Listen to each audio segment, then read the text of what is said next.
Welcome to the first episode of the MaryMac Show, where we will be talking about your feelings, experiences, and pain following the death of a loved one.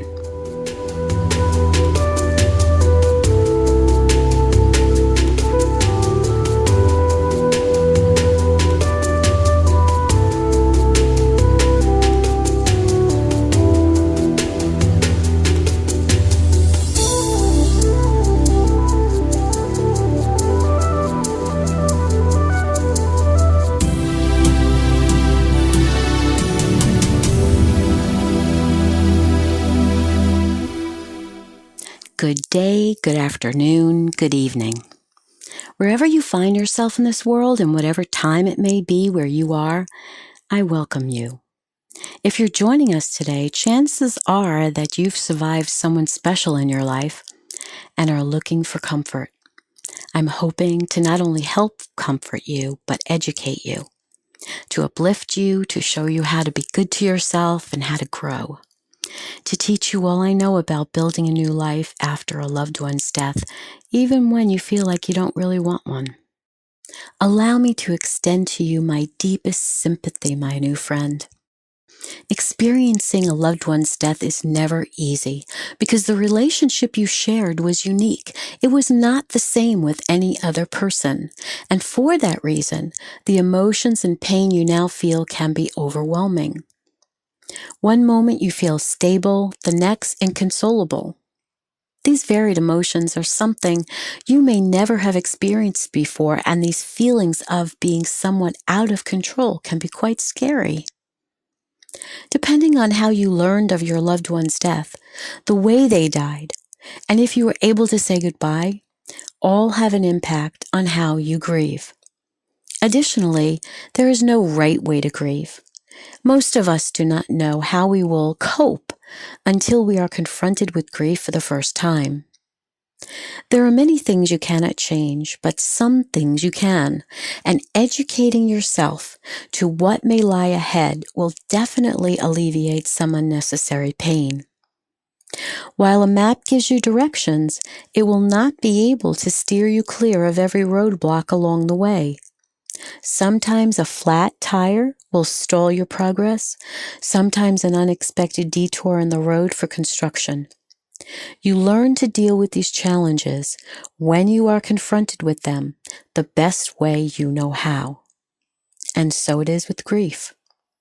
You will not be able to anticipate your reaction to events down the road, but you will deal with it, not feel guilty for your reaction, and keep moving forward. Why? Because you have little choice. You survived your loved one. And as much as you may feel how unfair that is, it's the way it is. This experience may have come to you suddenly or over the course of many years in the case of when someone is ill.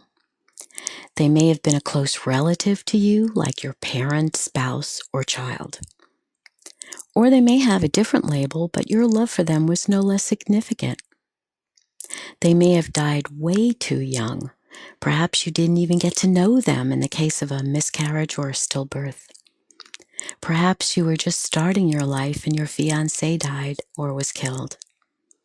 Maybe you spent 50 years together and looked forward to a great retirement that never happened, and you feel cheated of the life you planned. Or when a spouse is suddenly killed, leaving you with little kids to raise alone. There is a saying that the only thing guaranteed in life is death and taxes. Well, unless you are the rare individual who gets to old age and dies, not having anyone in their life die before them, chances are you will experience the death of someone you love deeply. And the reason you grieve so deeply is exactly because you loved them so deeply. Those with whom we are acquaintances don't affect us.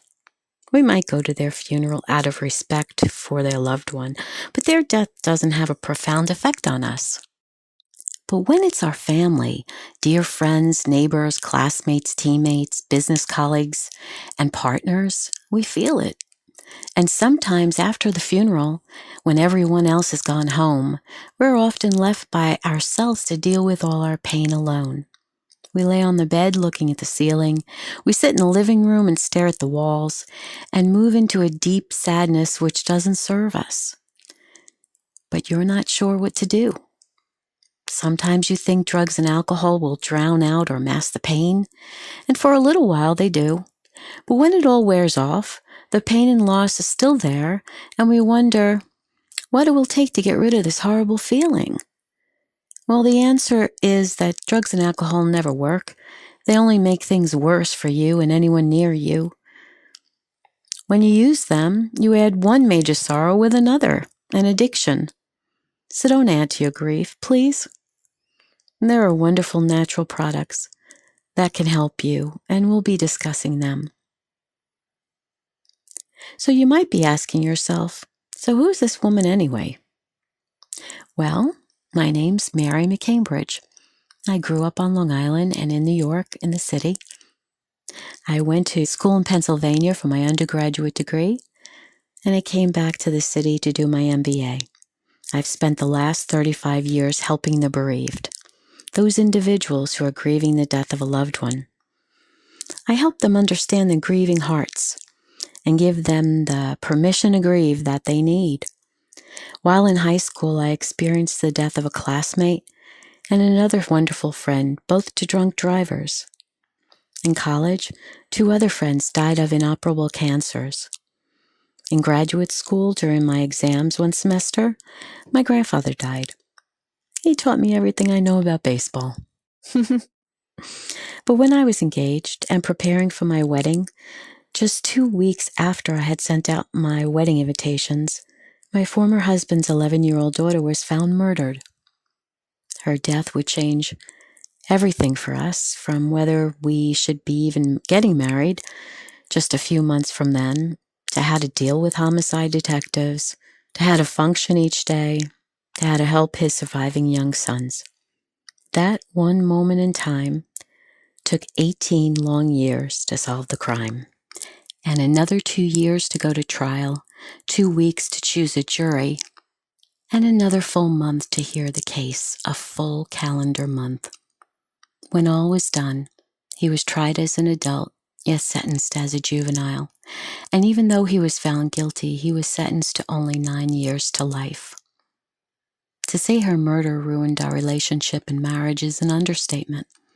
And maybe someday I'll share more about that with you. But from the moment she was murdered till the day that he was convicted, it was 3,164 days. I remember that specifically. Can you imagine what you can do with over 3,000 days of your life if it hadn't been affected by just one man? Just one man. Sometimes I can't get my head wrapped around that. Along this journey, in an effort to help other families who came after us, we started the first chapter of Parents of Murdered Children in New York City. I created the award-winning national directory of bereavement support groups and services so other people could find each other and find help in their grief journey. I created the Foundation for Grieving Children, a national nonprofit, the first of its kind, to raise funds and awareness for childhood bereavement. I wrote several books and audio programs in this field, especially my signature book, Understanding Your Grieving Heart After a Loved One's Death, and also How to Help a Grieving Child After a Loved One's Death.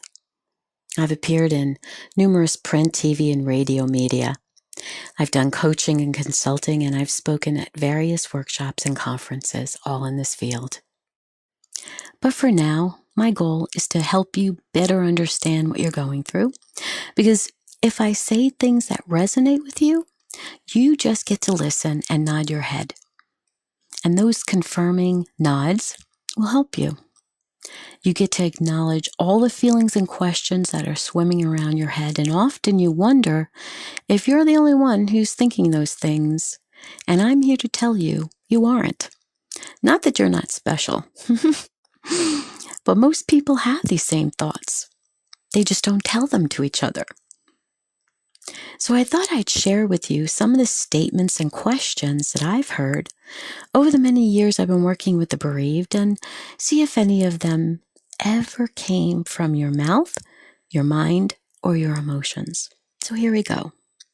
This is the hardest thing I've had to endure in my life. I never expected to feel so lonely. I wear this mask all day and cry all night. I wish he or she hadn't left me so soon. I was expecting a long, healthy relationship. Why did this all happen? I've never felt so overwhelmed. I don't know how I'm going to make it through this. I wish I could just turn the clock back. Why wasn't I there for them more than I was? Why did I work so many hours when they were alive and not appreciate them? I didn't realize they had such little time left. Why didn't I see they were in such emotional pain? Could I have done anything differently? I feel cheated out of their presence. I feel so lost. Will I ever feel happy again? Will I ever meet someone again? Or is that just too selfish to think about? How do I deal with everyone's grief in my family, let alone my own? Why does everyone treat me like a leper? Why do people say the stupidest things to me? Don't they understand what I'm going through? Why don't they come to visit anymore when I need them the most? How long do I have to endure this confusion and pain? All I think about is what I'm missing without them. I'm so concerned how my children are reacting to this. I'm always afraid I will lose my job because I can't hide my emotions. It seems all I do is sleep. It seems all I want to do is go to bed, pull the covers over my head, and hide. I don't have the strength to do the fun things I used to do with my friends. I wish I could just escape to some faraway place and never return. I feel like I'm stuck in a situation that has nothing to do with me. I feel like I have lost control over my life. I never feel happy anymore. I wish the world would just stop so I could get off. Those are just some of the things that go through our minds when we're grieving a loved one's death. Did you find yourself nodding your head? Did you come up with some others? If you'd like to share those, you're welcome to go to my website, MaryMac.info, click on the podcast tab at the top, go to episode number 1, and share in the comments so others can learn from your experience. It will be helpful to everyone. And thanks for taking the time to do that. So what do I plan for this show? The most important thing for me is for this to be interactive.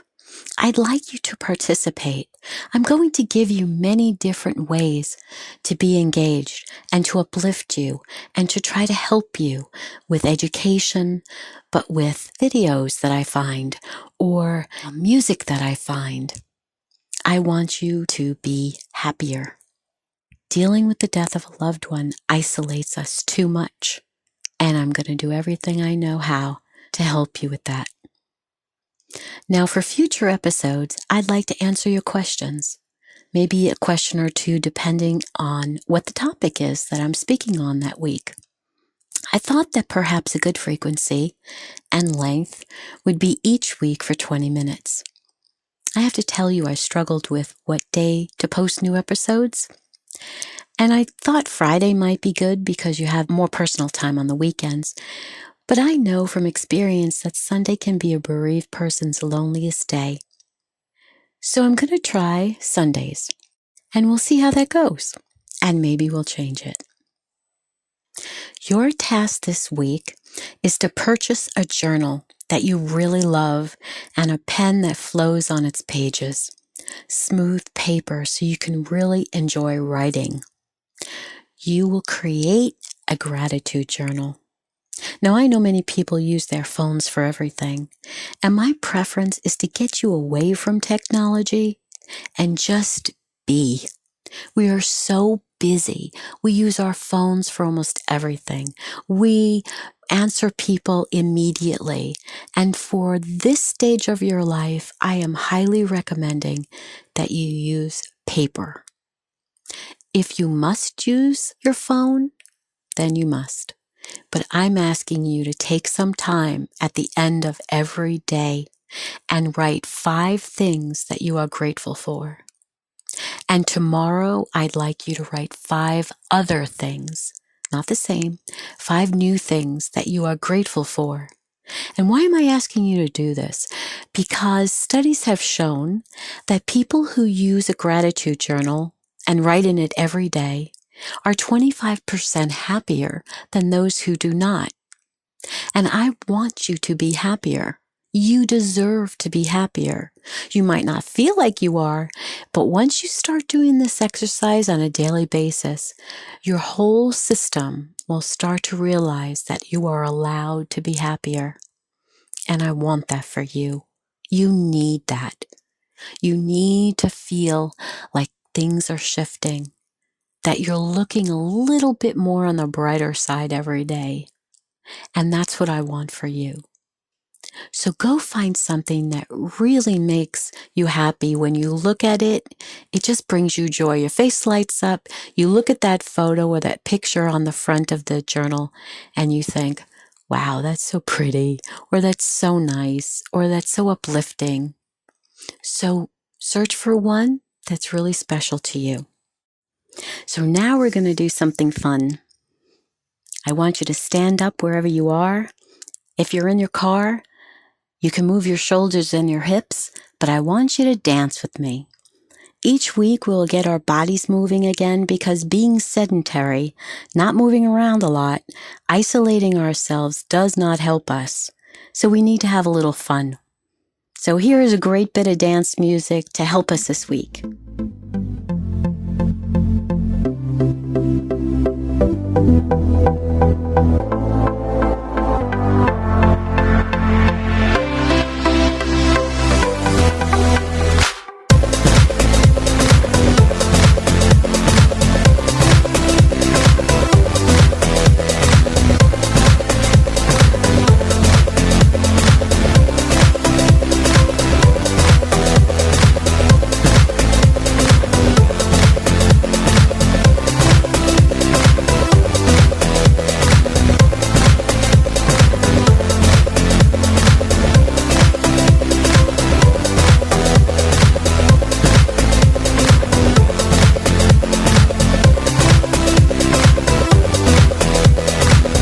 Thank you so much for joining me today.